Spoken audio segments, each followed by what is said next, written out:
Hello, this is the Daily Forex Report for January 10th. We're looking at the U.S.-Japanese yen pair. This pair gapped up at the open, did retrace that gap, closed lower, overall moving sideways. Look for this to potentially go as high as 83.64, possibly as low as 82.00. Look for some resistance around 83.00 and look for some support around 82.25. Now, the Euro-USD pair, this pair gapped down, closed higher, retraced the gap. We are looking for this pair to continue to the downside, though. Look for it to go as high on a reversal as 130.79, possibly as low as 127.98. Look for some resistance around 130.25, and look for some support around 128.70.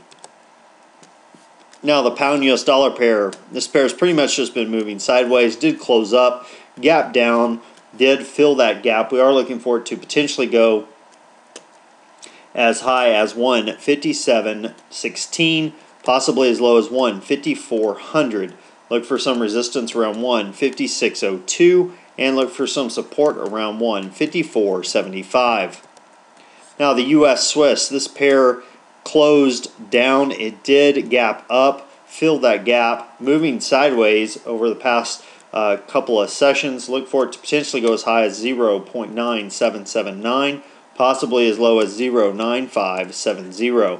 Look for some resistance around 0.9725 and look for some support around 0.9602.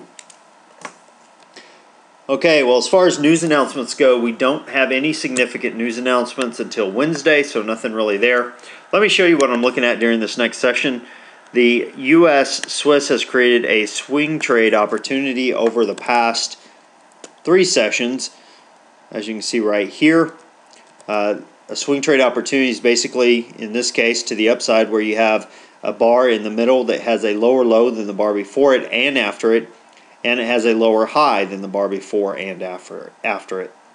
So we draw our trend lines and look for a break to the upside on that trend line. Now, where would be a good place for this to go? You can see that we have previous support, which is now resistance.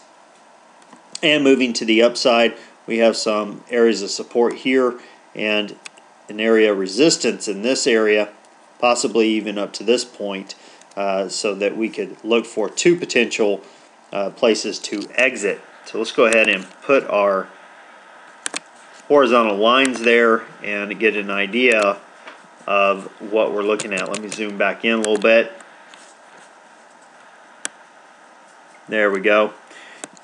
Now we're looking for a break of this line right here, looking for a buy, moving up to this point, and then go ahead and exit. Or, at the very least, move your stop loss up and then move it up even a little bit higher. Just from a pip standpoint, kind of what this looks like, we have 136 up to around 185 pips. If you put your stop loss right below the low of this last session, you're looking at about 117, 116, even down here, you're looking at about 140 pips. So the risk to reward is 1-to-1 or maybe a little bit better than that. Well, that about wraps us up for today. Until next time, this is Jason Fielder. Good trading.